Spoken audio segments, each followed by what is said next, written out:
దేవుని సన్నిధిలో ఆ తపన, ఆరాటం మనుషుల్లో ఉండాలి.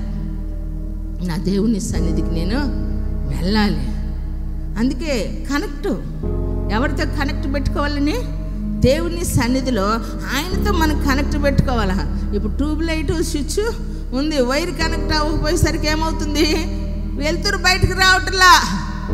కాబట్టి సృష్టికర్త అయినటువంటి దేవునితో కనెక్ట్ పెట్టుకోవాలి. దావీదు అంతటి వాడే అంటాడు 21వ అధ్యాయంలో 121 అంటాడు, కొండల తట్టు నా కన్నులు ఎత్తుచున్నాను, నాకు సహాయము ఎక్కడి నుంచి వచ్చును?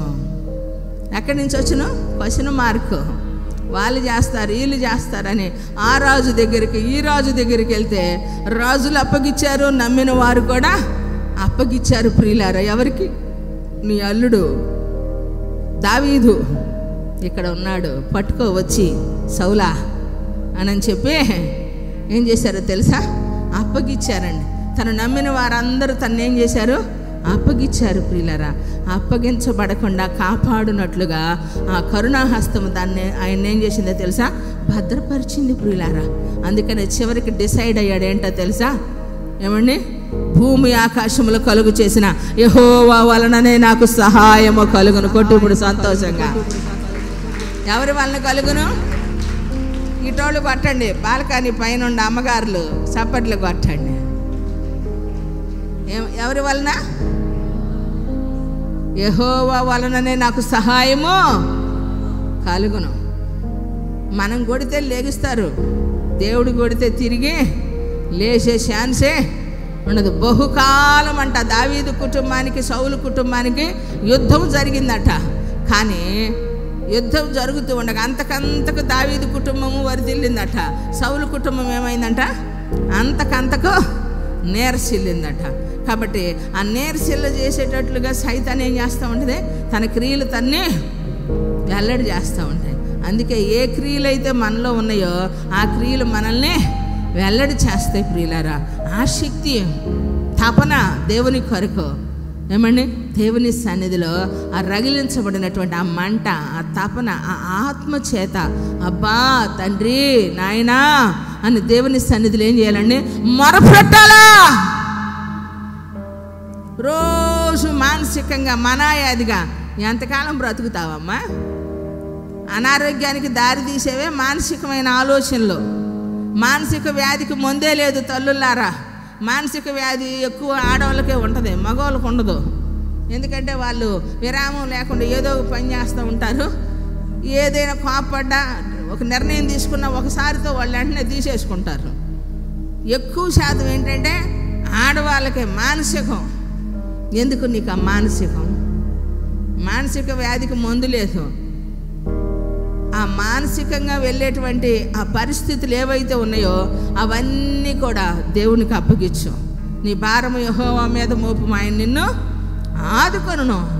మరి యెషయా గ్రంథంలో అది ఏం చేస్తావు? 28:3 ఎవని మనసు నీ మీద ఆనుకొనును వానిని పూర్ణ శాంతి గలవానిగా కాపాడుదువు.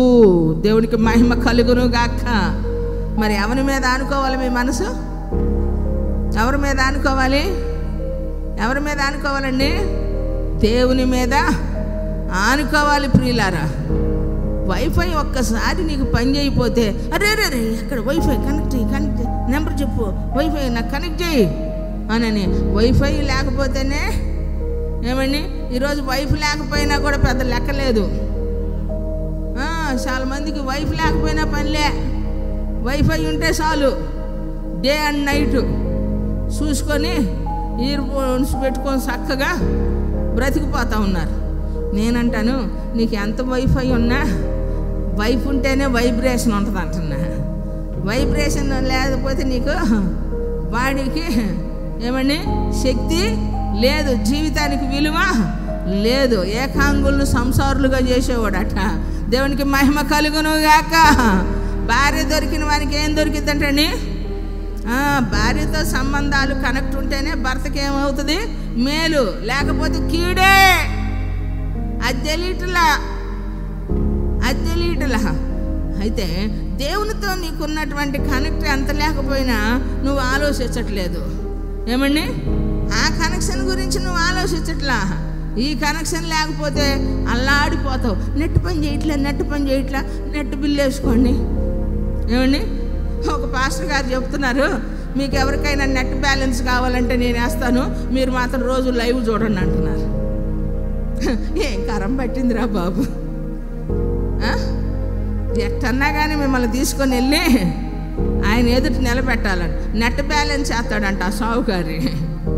మీకు ఎవరికి లేకపోయినా ఫోన్ మాట్లాడుకోవటానికి బిల్లు మీరు కట్టుకోకపోయినా పర్వాలేదు, బ్యాలెన్సు మరి నెట్కు మాత్రం నెట్ బిల్లు కట్టుకోండి, రోజు లైవ్ చూడండి. దేవుడు మిమ్మల్ని ఏం చేస్తాడు? ఆశీర్వదిస్తాడు. ఈరోజు నెట్ బ్యాలెన్స్ కట్టుకోవటానికో లేదంటే ఏమండి మొబైల్ బ్యాలెన్స్కి డబ్బులు లేకపోవచ్చేమో, కానీ నీ బ్యాంక్ అకౌంట్లో బ్యాలెన్స్ ఎప్పుడు నిలవ ఉండేటట్టు నా దేవుడు చేయునుగాక. ప్రైజ్ ది లార్డ్, హల్లెలూయా. వీటికి మాత్రం ఆమెను అంటారు. డబ్బులంటే చాలమ్మా, ఎక్కలేను ఓసారా, కలిసి వచ్చిద్దంటే ఓసారా. ఏంది, ఎవరన్నా పుట్టనే ముందు అబ్బాయి పుడతాడంటే చాలు సంతోషం. ఏమండి, మా వాళ్ళు కూడా కొన్నిసార్లు ప్రభా అబ్బాయి అబ్బాయి అబ్బాయి అని అంట. ఆశపట్టంలో తప్పు లేదు, కానీ ఏమండి గుడిలో మెల్లగా జరిగిందనుకో, అక్క ప్రార్థన చేసింది, అబ్బాయి పుట్టాడు, అక్క ప్రార్థన అమ్మాయి పుడితే ఏమండి ఏదైనా సరే ప్రియులారా, అసలు ఆడవాళ్ళు శత్రువులండి. ఆడవాళ్ళే అబ్బాయి పుట్టాలని చేయండి అక్కాయి అంటారు చాలామంది. నిజంగా ముందు అబ్బాయి పుడితే తర్వాత ఆలోచన లేకుండా ఉంటుంది అమ్మాయిని. అయినా ఏం చేస్తాం, మన పని అది, దేవుడు కృప. నేనంటాను, బాగా చూసుకునే వాళ్ళకి ఆడపిల్లలు పుడతారు, బాధ్యత లేని వాళ్ళకి మగపిల్లలు పుడతారని చెబుతా. ఆయన పోషించేవాడు, ఆదరణకర్త. కొట్టు. ఏది జరిగినా ఏమి జరిగినా ఏం చేయాలి? ఏదైనా యాక్సెప్ట్ చేయాలా. దేవుని చిత్తమని ఎప్పుడైతే యాక్సెప్ట్ చేస్తామో అప్పుడు ఆశీర్వాదాన్ని పొందుకుంటాం. ప్రియులారా, నన్ను కూడా మా అమ్మ వద్దు అనుకుందండి. డెలివరీకి వెళ్ళేటప్పుడు కూడా రిక్షాలో వెళ్తూ ఉంటే రిక్షా దొల్లిపడ్డా కూడా మా అమ్మ గర్భం ఏమవలా. ఏమండి, తుఫాన్ వచ్చినా మోసుకొని వెళ్తుంటే ఏమవలా, మొద్దులాగా ఏదో కాలుకు తగిలితే తీసాడంట పుల్ల అనుకొని. తీస్తే నేను అంటండి చచ్చిపోలా. మా మూగి మామయ్య ఏందా కాలుకు తగిలితే తుఫాను కదా, అప్పుడు మేము పుట్టినప్పుడు 77 ఏదో తుఫాను, పెద్ద తుఫాను. ఇక పక్కింట్లో మా ఎదురు పెంకిటిల్లు, మాది అప్పుడు పూరిల్లు, అందుకని ఇల్లు షిఫ్ట్ అవుతున్నారు. జారిపోయానంట, చేతులు లేచుకెళ్తుండే. నెక్స్ట్ టైం మళ్ళీ సామాన్ తీసుకొని వెళ్తుంటే కాళ్ళకు తగిలానంట. అందాక నేను బతికే అప్పుడే తట్టుకొని నీళ్ళల్లో చూసారా, అప్పుడే బతికా. దేవునికి మహిమ కలుగును గాక. చిన్నప్పుడు అట్నే అయింది, పుట్టక ముందు, పుట్టాక, ఎదిగాక కూడా ఎవరు లెక్క చేయలేదండి నన్ను. ఏం చెప్పేది పొద్దు గుగ్గులు, మాయ్ ఊరుకో, ఏది చేస్తున్నా ఏడుతావు, ఏందో చెప్పడానికి వస్తున్నావా. కానీ దేవుడు ఏది చెప్పినా ఎవరు వినేవాళ్ళు కదా, చిన్నదాన్ని కదా, అసలు పట్టించుకుంటే కదా. ఏమండి, నా దేవుడు పట్టించుకున్నాడండి. ఏ వ్యక్తిని అయితే నన్ను కాదనుకొని, ఏ వ్యక్తి అయితే బాగుపట్టలేదని సరిగా పలకరించుకున్నా వాళ్ళేమో చక్కగా ఉండేవాళ్ళు. ఏ ఊరు వచ్చినా గడపట్టోనే కూర్చుని, ఎవరి పిల్ల, నేను పిచ్చిరెడ్డి కూతుర్ని, ఏంది నల్లపిల్ల, చిన్నపిల్ల. ఏమండి, ఈ నలుపు దెబ్బ ఎక్కడికి పోవటం మానేసా తెలుసా. కానీ నా యేసయ్య దేశాలు రాష్ట్రాలు తిప్పుతున్నాడు. దేవునికి మహిమ కలుగును గాక. చెప్పు లేకపోతే బృందావన గార్డెన్ నుంచి రైలుపేటకు నడిచి వెళ్ళే చెప్పు తెగితే ఎందుకు? రోజు ఎక్కే బస్సోడు కండక్టర్ నా చెప్పు లేదని చూస్తాడు, తక్కువైపోతానని. ఎవరికి తెలియనోడు కాళ్ళు ఎదురు నడిచిపోయినా పర్వాలా తెలుసా.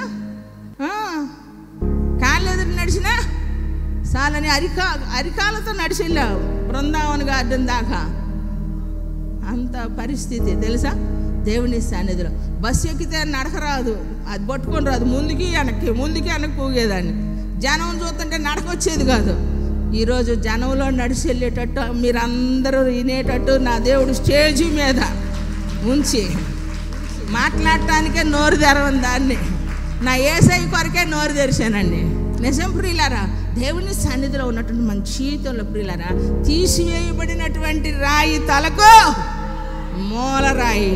ఈరోజు మా అక్క చెప్పింది, మా అమ్మాయి యేసేపు దావీదు అనగానే వీళ్ళు మాకు వాళ్ళింటికి వాళ్ళు దావీదులే, వాళ్ళింటికి వాళ్ళు యేసేపులే, నా ఇంటికి నేను. వాళ్ళు మెచ్చుకుంటున్నారు, నన్ను మెచ్చుకుంటున్నారా? మా పుష్ప మా మేరీ అనట్లేదండి. అనకపోయినా మీరు అనకపోయినా నేను ఊరుకుంటానండి. ఏమండి వీళ్ళ వాళ్ళ టీం అంతా ఉంటే అక్కాయ నన్ను మా రెబకక్క అనారోగ్యంతో ఉంటే నా ఆయుష్ పోసి బతికించమని అడిగింది ఒకప్పుడు బీల. నేనన్నా మీ ఆయుష్ పోసుకుంటే అట్ట మీరు బతకాలి, నేను బతకాలా? నా ఆయుష్ కాలం నాకు సంపూర్ణంగా ఉంటే చాలు. వాళ్ళని ప్రేమించండి, వాళ్ళు ఒంటరోళ్ళు, నేను అందరూ ఉన్నా. నన్ను అందరు ప్రేమిస్తారు, నా ఇంటోళ్ళు ప్రేమిస్తారు, వాళ్ళని ప్రేమించండి అని చెప్పాను. పట్టొచ్చుగా చెప్పండి. Praise the lord, hallelujah.